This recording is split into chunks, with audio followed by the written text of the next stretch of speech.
Comunistas vão acabar se tornando libertários desse jeito, hein? Essa visão libertária é sua fonte de informações descentralizadas e distribuídas. Recentemente foi lançado o livro Criptocomunismo, de Mark Alizart. Nele, o autor pondera que a esquerda não tem dado devida atenção a criptomoedas, porque vê as mesmas como algo de libertários, do pessoal da direita, dos alt-rights. Segundo o autor, as criptomoedas, ao contrário do que pensam a maior parte das pessoas, estão perfeitamente alinhadas com o ideário comunista, pois permitem nos apropriar coletivamente dos meios de produção monetária, parafraseando Marx, lógico, e, como disse Engels, substituir o governo das pessoas pela administração das coisas. Eu acho tão fofinho esse pessoal até hoje usando esses jargões do século XIX, tinha que colocar num museu. Em determinado ponto, o autor fala que Bitcoin é o sonho de Marx se tornando realidade. Olha, realmente parece engraçado isso mesmo, mas vamos ver os argumentos do cara. No livro, ele faz realmente um caso bastante convincente e bem embasado sobre o Bitcoin e outras criptomoedas serem de fato uma forma de revolução.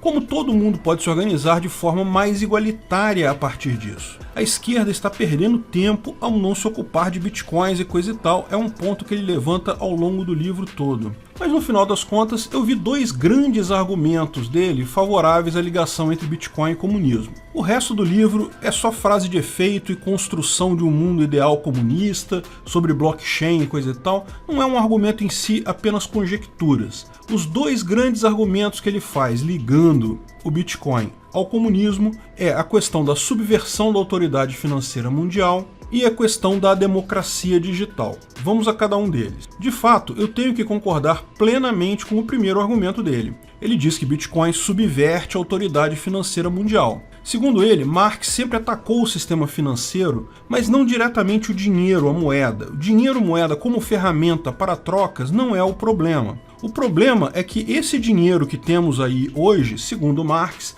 é controlado pelas elites burguesas capitalistas, eu não consigo ler essas coisas sem rir, que comandam o governo e bancos. Ok, o linguajar do cara é estranho, mas podemos entender. Esse capitalismo de compadrio de bancos e governos, nós estamos de acordo que é realmente algo ruim. De fato, já explicamos em vários vídeos aqui que bancos até poderiam ser entendidos como empreendimentos privados, como propriedades particulares, quando cuidavam apenas de guardar bens de valor com segurança e emitiam certificados de depósito de valores lá no início do sistema bancário. Mas hoje em dia, os bancos são praticamente braços do Estado para tudo. Existem tantas regulamentações do setor financeiro que esse se torna um oligopólio. Empresas pequenas não conseguem competir com os bancos gigantes devido à quantidade absurda de regulamentações impostas à força pelo governo. Ok, os comunistas entendem que os grandes banqueiros é que controlam o governo, nós vemos mais pela dominação pela violência, portanto os governos que dominam os bancos, mas é inegável que há uma grande simbiose ali, sendo impossível de fato separar onde termina governo e onde começa banco. Nesse ponto, estamos plenamente de acordo quanto ao sistema financeiro ser um problema e quanto ao Bitcoin ou as criptomoedas serem uma saída clássica para ele. Governos usam força para impedir concorrência de fazer frente aos bancos, garantindo alto lucro para esses, enquanto bancos atuam como dedo duros do governo, entregando informação sobre valores das pessoas e facilitando o roubo de imposto. É uma simbiose que garante que essa entidade, governo-banco, controle de forma muito forte o resto da sociedade. Veja, Marx tinha toda uma teoria diferente sobre valor e preço, em que basicamente dizia que o sistema de preço serve como um instrumento do grande capital para esconder o valor real das coisas, enquanto o valor real, absoluto na visão de Marx, constituído exclusivamente pelo trabalho empregado em um bem, era o preço desse trabalho era manipulado por essa elite para garantir a mais-valia, ou seja, assegurar que o patrão pudesse acumular mais capital com o tempo. Lógico, toda essa teoria do valor absoluto já caiu por terra há muito tempo,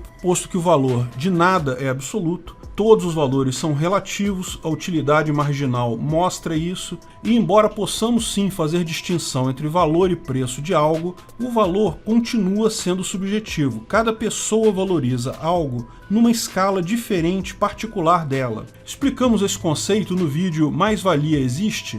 Lá no canal Ancapsu Classic. No final das contas, embora esse tipo de manipulação que vemos na administração financeira feita por bancos e governos seja diferente, ou seja, eles acham que a manipulação é uma, nós achamos que é outra, mas ambos concordamos que ela existe, e que o Bitcoin é uma saída para isso, uma moeda que não pode ser manipulada, nem pelo governo, nem por instituições financeiras. O segundo ponto mais significativo que o autor coloca, porém, eu acho questionável. Ele também aponta que o Bitcoin estabelece um consenso de forma revolucionária, muito superior às formas convencionais humanas que vêm sendo usadas. De fato, coisas como eleição, assembleia, organização, votação direta, coisas desse gênero, sempre tem um problema intrínseco, que é o grupo que organiza tais votações pode ter interesses próprios. Ele atribui a isso o problema enfrentado em várias tentativas de implementação do comunismo. Porque, lembra, no comunismo, ao invés das pessoas mandando como num governo tradicional,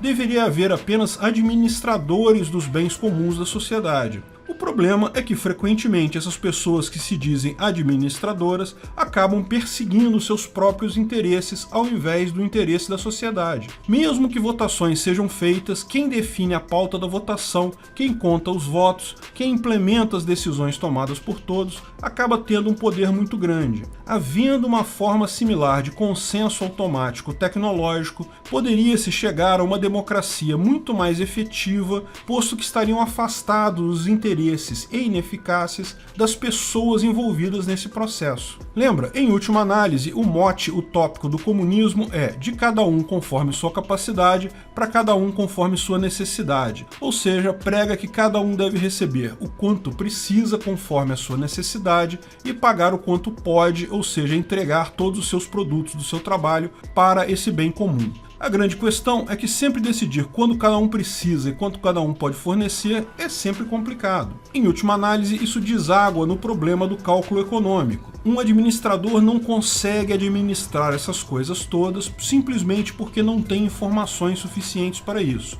Explicamos o problema do cálculo econômico no socialismo num vídeo também lá no Ancapsu Classic, porque o cálculo econômico é impossível no socialismo. Mas em tese, o que o autor coloca é que o Bitcoin pode perfeitamente continuar funcionando como um sistema de preços e dessa forma atender ao cálculo econômico, porém, ao mesmo tempo, o fato de ter rastreabilidade absoluta pode garantir que a forma como a sociedade gasta seus recursos e aloca esses recursos, ou seja, o quanto cada um precisa e o quanto cada um pode dar, é visto por todas as pessoas. Então qualquer pessoa pode acompanhar como cada recurso é gerado e distribuído. Isso garante ele, além de automatizar as decisões, torna tais decisões auditáveis e a execução das mesmas plenamente visíveis para todas as pessoas. De fato, segundo ele, se você considerar o Bitcoin como um sistema de preços, auditado pela sociedade como um todo, isso é praticamente a implementação do comunismo.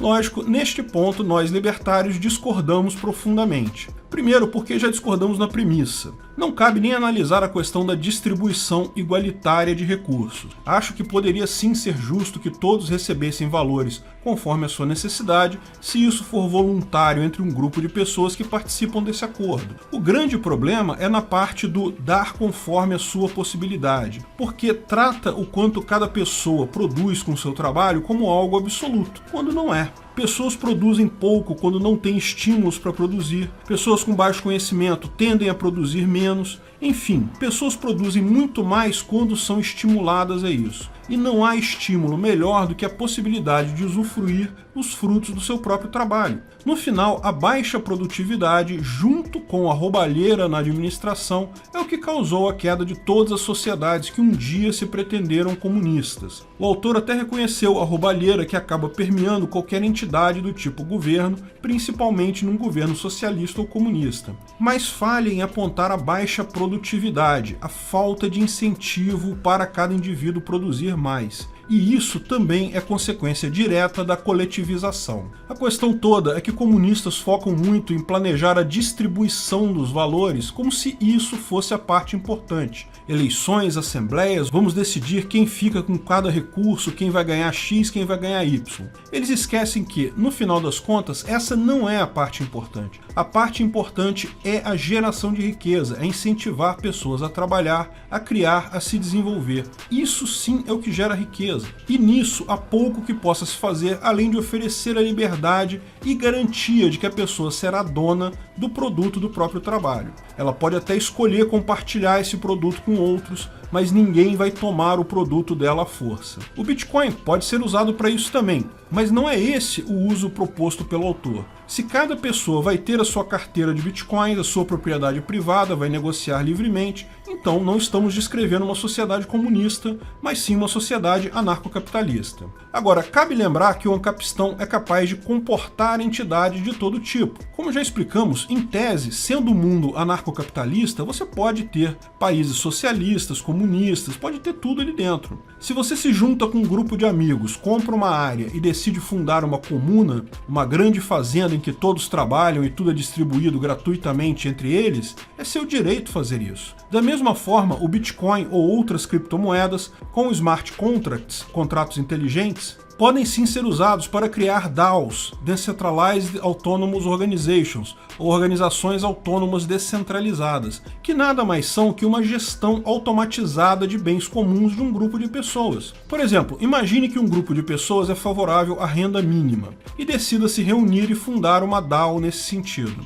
Mesmo que todos sejam pessoas com dinheiro hoje, isso é uma garantia para o futuro. No futuro, qualquer um de nós pode sofrer um revés na vida e precisar de uma renda mínima. Nossos filhos podem precisar também. Então, essas pessoas criam um contrato inteligente entre si, um smart contract no blockchain, em que seus nodos de Bitcoin mensalmente depositariam um valor numa conta específica, como um fundo, um seguro. Se alguém estiver em situação de penúria, sem valores no seu nodo, esse contrato automaticamente forneceria mensalmente uma renda mínima combinada para esse nodo. Com um pouco mais de trabalho, esse contrato inteligente pode aplicar automaticamente o fundo de reserva, ganhando juros e correção nesse meio tempo, pode também modular as contribuições mensais conforme os riscos, rendimentos e despesas do fundo, toda uma administração de fundo automatizada, que evita grande parte das roubalheiras e da má administração. Em última análise, pode-se até imaginar um verdadeiro comunistão dessa forma.